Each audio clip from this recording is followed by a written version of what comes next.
Olá, boa noite. Brasília ao Vivo está no ar e nós recebemos em nosso estúdio o deputado Carlos Sampaio, do PSDB de São Paulo.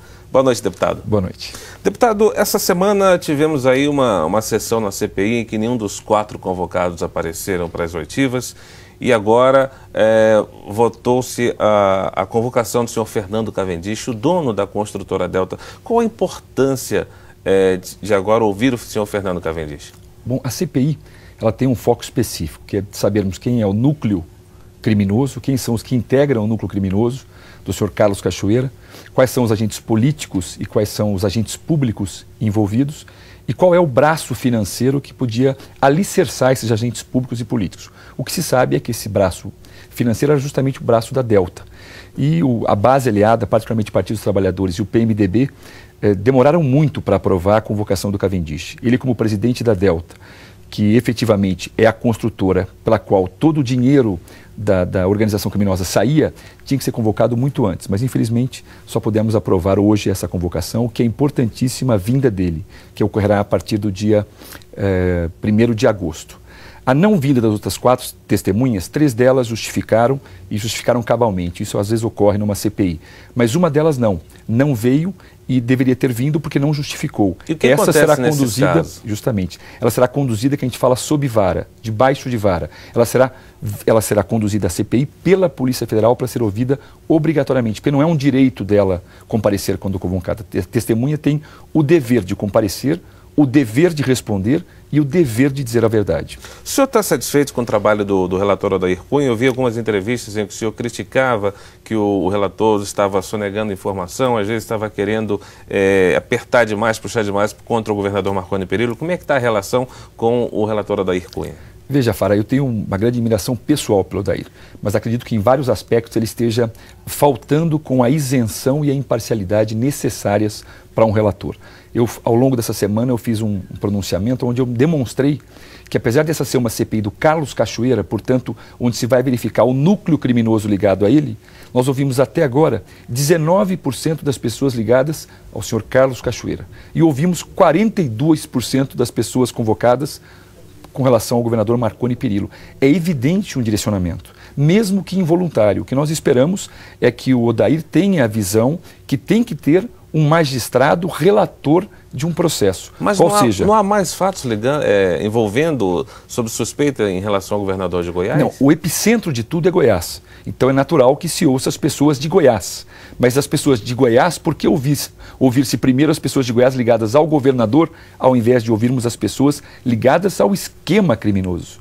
Então é essa diferenciação que fez que não só eu, mas a imprensa em geral, dissesse que o Odair Cunha estava cumprindo uma missão. E é essa missão que desmerece a CPI. A CPI ela precisa ter uma visão abrangente, apartidária. O senhor acha que o recesso pode esfriar um pouco os trabalhos da CPI? Logo depois do recesso a gente tem o início do julgamento do Mensalão do Supremo e com isso vamos falar popularmente, pode diminuir os holofotes sobre a CPI? Bom, eu acho que com relação ao recesso não, porque nós entramos em recesso no dia 19 e retornamos no dia 30, portanto no dia 1º. São 11 ou 12 dias de recesso, isso não esfriaria. Agora, sem dúvida, os holofotes estarão todos voltados no mês de agosto para o julgamento do Mensalão, um julgamento esperado por todo o país.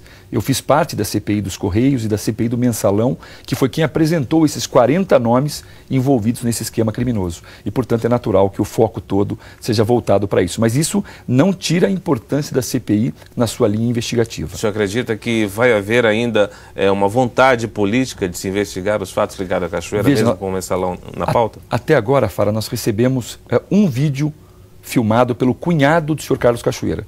Tem mais de 50. O senador Randolfo costuma dizer que é uma videoteca. São vídeos onde agentes públicos e políticos eram corrompidos. Tem muita coisa a ser vista. Ainda não terminamos o cruzamento das contas do senhor Fernando Cavendish. As contas já foram quebradas das empresas ligadas à Delta e das empresas laranjas que recebiam recursos. Esses cruzamentos também vão evidenciar para onde esse dinheiro que as empresas laranjas recebiam ia.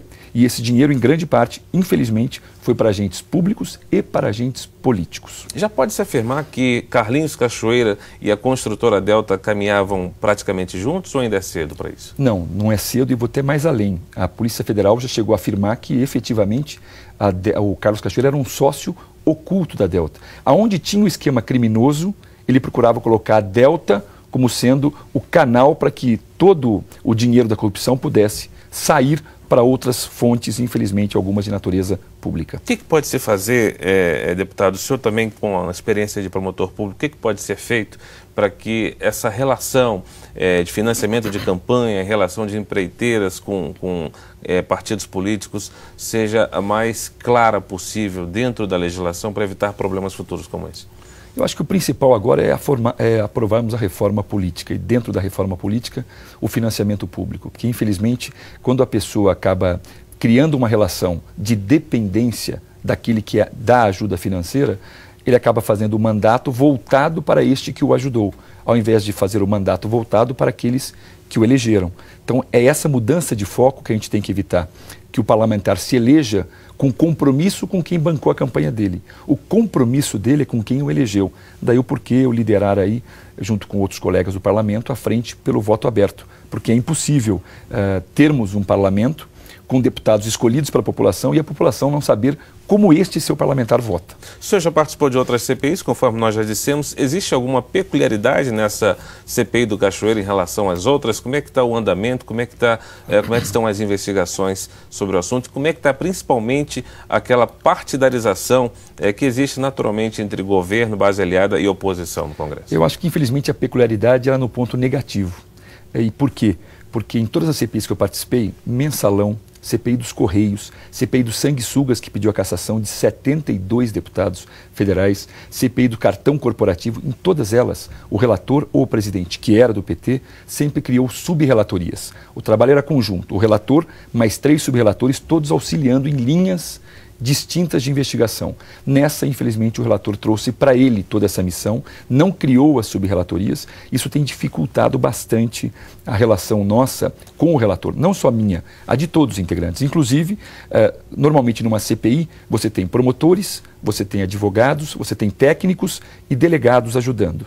Ficavam todos eles numa sala do Senado. Hoje todos eles estão à disposição do relator, mas sequer conhecemos os nomes desses auxiliares que não são auxiliares do relator. Aí o grande erro, são auxiliares da CPI. Eu espero que com o andar da carruagem, agora a partir de agosto, o relator volte a dar um prumo de uma dimensão maior, esquecendo a questão política, deixando a missão de lado que lhe fora dado, segundo alguns, que era justamente a de perseguir o governador Marconi Perillo, em razão de uma ira pessoal do presidente Lula, e que ele volte seus olhos para uma lógica investigativa para que possamos apurar tudo, mesmo que pegue PT, PSDB, PMDB, não pode ser essa a nossa preocupação, mas não podemos também direcionar para focar a CPI para atender a este ou aquele interesse menor diante da dimensão de uma comissão parlamentar de inquérito. O governador Marconi Perillo disse, inclusive, que se pudesse votar ao tempo, jamais comentaria a história do mensalão de novo, que foi que causou essa ira do presidente Lula, que, segundo o Marconi, ele teria denunciado a existência do mensalão ao ex-presidente. Eu estava, na época, na CPI dos Correios e na CPI do mensalão. Ele, de fato, fez essa denúncia ao presidente da República, porque ele nos disse à época que ele estava muito preocupado, essa foi a versão dele e a versão que foi corroborada pelos próprios parlamentares, que ele estava sendo procurado por parlamentares de Goiás, que estavam sendo assediados nos corredores para poder ter uma mesada para votar com o governo. Então, o fato de ele ter dito isso ao presidente Lula, e à época eles tinham uma proximidade grande, até uma afeição grande um pelo outro. O presidente, ao invés de entender isso como um ponto positivo, um auxílio de um amigo, ele entendeu como alguém que queria prejudicá-lo. E isso persiste desde 2004. Nós estamos indo para 8 anos de ira. Até a presidente Dilma, digamos assim, relevou o que fora feito pelos seus torturadores no sentido de não ir para a vingança. Obviamente que, como ela mesma disse, é difícil perdoar, mas ela não foi para vingança pessoal. Ela está deixando a coisa ser tratada institucionalmente. Infelizmente, o presidente Lula, com essa vocação dele, que ele costuma dizer que o negócio dele é morder na canela, e aí eu gostei do presidente Fernando Henrique, do ex-presidente, ao afirmar que morder na canela não é coisa de ser humano. Eu acho que o presidente Lula precisava focar mais a sua questão na dimensão que ele tem. Uma pessoa importante para o país, com uma popularidade inquestionável, mas ele não podia se perder com questiúnculas, questões menores na dimensão política brasileira. Qual é a sua expectativa, deputado, sobre o julgamento do mensalão, que começa agora em agosto? Como eu participei da elaboração e da produção de todas as provas, não como promotor, mas como integrante da CPI, eu tenho para mim que lá tem todos os elementos necessários para caracterizar a formação de quadrilha, a lavagem de dinheiro, a corrupção ativa, a corrupção passiva. A tese do Caixa 2 não vingou e não tem o menor cabimento. Essa foi toda uma dissimulação. Agora, por exemplo, o prefeito de Palmas, na questão da CPI. Raul Filho. Raul Filho foi pego, ele é do PT, foi pego num vídeo e áudio, não é só gravação, foi filmado. Ele dizendo que precisava dar ajuda para a campanha e que depois ia liberar contratos. Na verdade, ele falou assim, qual o campo de interesse seu? Perguntou para o Cachoeira. Porque lá nós temos transportes, temos o lixo, ou seja, ele vendeu. A partir do momento que ele direciona a licitação, tem uma série de crimes.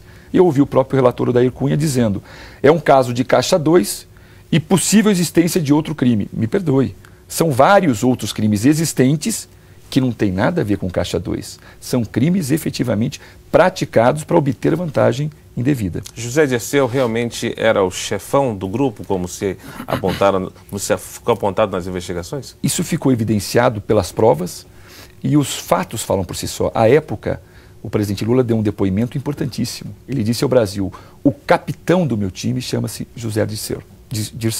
E foi o capitão do time dele quem efetivamente comandou isso tudo com o José Genuíno, com o Delúbio, enfim, com aqueles asseclas que estavam também ao lado. Agora, quem comandava tudo?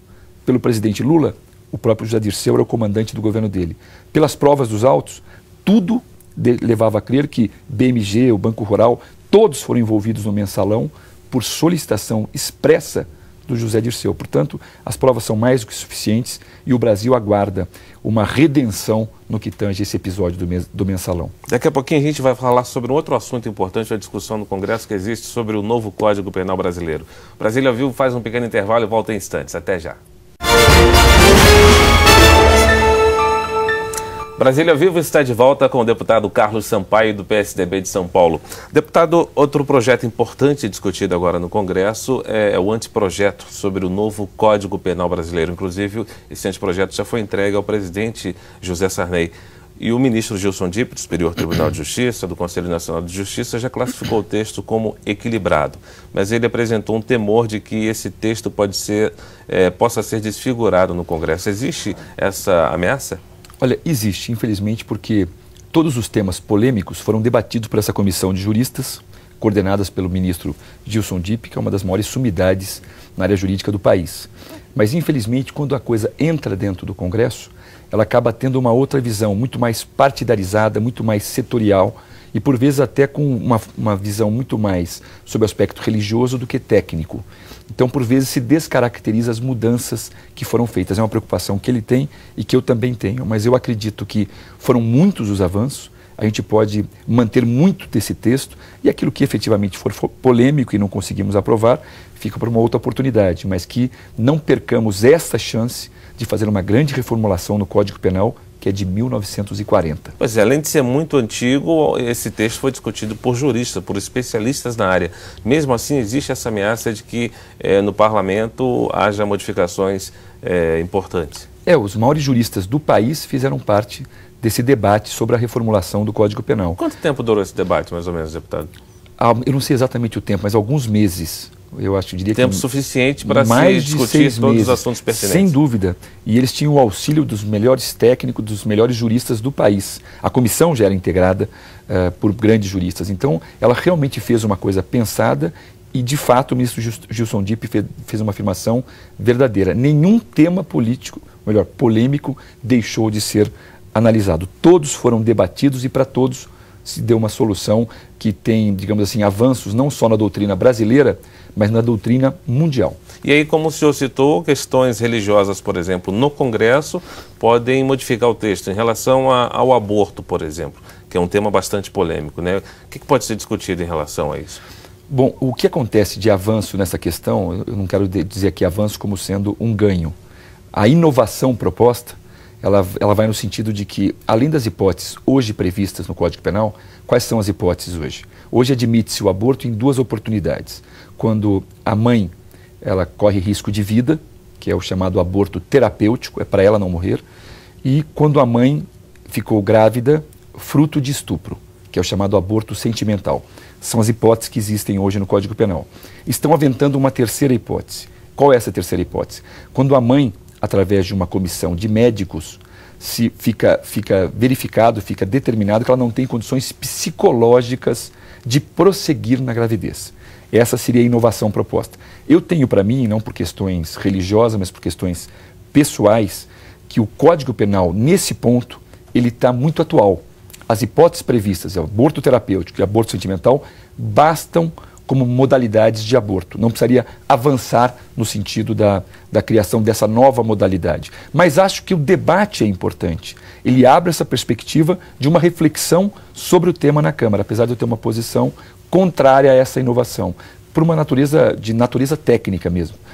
Além do aspecto religioso, que, pelo fato de eu ser católico, sou a favor da vida, mas independentemente disso, existem duas hipóteses de aborto no Código Penal e eu sou favorável à manutenção dessas duas. A descriminalização do uso da maconha também é outro tema que vai ser discutido. Como é que o senhor, como promotor e parlamentar, enxerga essa questão? Veja, na verdade, essa descriminalização ela precisa ser bem analisada, porque algumas pessoas entendem que a partir de agora é legal você usar a droga. Não, não é legal você utilizar a maconha. Só que o fato de você utilizá-la, você não vai ser tratado como um criminoso. Você vai ser tratado como um dependente químico que necessariamente precisa do auxílio do Estado, mas no aspecto de saúde pública e não no aspecto prisional. Nós sabemos como é que são hoje as prisões brasileiras. Você levar alguém que tem o vício por uma droga como a maconha para dentro do sistema prisional não tem o menor sentido. Você tem que integrá-la no sistema de saúde pública. Portanto, essa descriminalização ela vai ao encontro daquilo que de fato acontece com o dependente químico. Ele precisa do auxílio do Estado pelo enfoque da saúde e não do auxílio do Estado como alguém que deva ser contido e preso. Diferentemente do tráfico, evidentemente, não importa qual a modalidade de droga, essa sim tem que ser punida o tráfico deve ser punido e com muito rigor. A homofobia também seria criminalizada de acordo com o novo texto? Exatamente. Na verdade, pelo aspecto, digamos assim, pessoal, eu tenho que não haveria necessidade de criminalizar uma coisa que a consciência das pessoas deveriam ditar. Mas as agressões aos relacionamentos homofóbicos têm sido tão grandes, tão frequentes, que infelizmente, com frequência, nós temos que adotar uma medida mais drástica. Não é possível que alguém seja agredido, que alguém seja punido, que alguém seja ofendido pela sua orientação sexual. Isso é despropositado. E se para coibirmos, mesmo que depois tenhamos que fazer uma mudança, mas para coibirmos neste momento este avanço daqueles que se contrapõem ao relacionamento homofóbico, eu sou a favor de criminalizarmos para que possamos ter uma vida social tranquila, já que, infelizmente, a consciência das pessoas ainda não levam a esse entendimento de forma clara e de forma evidente. Então, sou a favor da criminalização, apesar de que, a meu sentir, a educação, a convivência familiar, o mundo de hoje faria com que as pessoas deveriam ter suas consciências claras, sem sem a necessidade de voltar-se a criminalizar uma conduta como essa. Mas, infelizmente, é uma medida extrema, mas necessária. Deputado, daqui a pouquinho a gente vai falar sobre eleições municipais. Brasília ao Vivo faz um pequeno intervalo e volta já. Brasília ao Vivo já está de volta com o deputado Carlos Sampaio, do PSDB de São Paulo. Deputado, eleições municipais em 2012 e São Paulo, PSDB confirmou que Wade José Serra foi a melhor escolha mesmo? Não, sem dúvida. O José Serra tem um histórico que lhe qualifica. A história de vida, ele como prefeito, ele como governador, como candidato a presidente, como senador, foi o senador mais votado da história, foi eleito não por nós, mas pela ONU como o melhor ministro da saúde do mundo. Ele tem qualificações próprias que fazem com que a gente tenha a certeza que ele, à frente da Prefeitura Municipal, vai fazer um belíssimo governo. Então foi uma boa escolha do PSDB, foi a melhor escolha, não só para o PSDB, mas para São Paulo. Agora, as alianças e as escolhas dos vices têm causado polêmicas em São Paulo. Diz que o vice de José Serra não tem tanto trânsito com o governador Alckmin. Isso é verdade? Isso procede? Como é que se resolve essas questões? Então, muitas vezes a imprensa acaba dimensionando a questão não pelo enfoque real. O governador não tem nenhum problema com o Alexandre Schneider, muito pelo contrário, tem uma convivência pacífica. Obviamente que em momentos históricos já estiveram de lados opostos, mas isso faz parte da convivência partidária. Não é porque eu faço parte de um partido que eu tenho que concordar com tudo aquilo que os dirigentes do partido pensam. Eu posso discordar. Isso acontece, mas é uma pessoa preparada, é uma pessoa que na área educacional vem com cabedal, tem propósito, sabe efetivamente formular políticas na área educacional e, portanto, consegue criar um contraponto também com o ministro Haddad, que também é voltado para essa área educacional. A aliança do PT com o Maluf ajuda ou atrapalha o PSDB? Olha, eu diria que atrapalha mais o PT do que o PSDB, porque é uma aliança que não conseguiram entender ainda a lógica dessa aliança. Sempre foram algozes, sempre estiveram em lados opostos e passa uma impressão que por uma conveniência eleitoral vale tudo. E o eleitor hoje está muito receoso desse vale tudo, ou seja, ele quer coerência. O eleitor hoje, você veja, houve uma aclamação nacional com relação à postura da Erundina. A Erundina ia ser a vice. Ela tem uma posição diametralmente oposta ao Maluf. A partir do momento que o PT foi e coligou com o Maluf, ela abriu mão de ser vice. E, portanto, ela teve uma postura que o sentimento nacional era de que ela teve uma postura correta, porque ela está dentro de uma lógica partidária, de uma lógica de vida. E faltou isso ao presidente Lula, faltou isso ao Haddad. Portanto, eu acho que isso prejudica mais o PT do que o PSDB. E agora houve aí um divórcio entre PSB e PT em Recife, Fortaleza e Belo Horizonte. O ex-ministro José Dirceu já disse que é uma sinalização de que o governador Eduardo Campos, o PSB, está se aproximando de Aécio Neves em 2014. O senhor concorda? PSDB e PSB vão se aliar em 2014 mesmo? Olha, eu acho que podem se aliar, porque o Aécio tem uma excelente relação com o governador Eduardo Campos. Aliás, o governador Geraldo Alckmin também. O PSDB quer muito bem ao governador Eduardo Campos. Essa é a realidade. Em Campinas, que é a maior cidade do estado de São Paulo, nós estamos com um candidato do PSB, o candidato Jonas Donizete, indicamos um vice, o PSDB indicou o vice. Então, existe realmente uma aproximação natural nos grandes centros, como já existia, patrocinado pelo próprio Aécio, em Minas Gerais. Quem está criando problema para algumas composições não é o PSB, é o PT, que quer ter a hegemonia, quer comandar o país como um todo e não abre para sua base aliada. E aí acaba criando distorções e problemas setorizados. Deputado Carlos Sampaio, mais uma vez, obrigado pela presença aqui no nosso programa. Eu que agradeço. Brasília ao Vivo fica por aqui, volta numa próxima edição. Você continua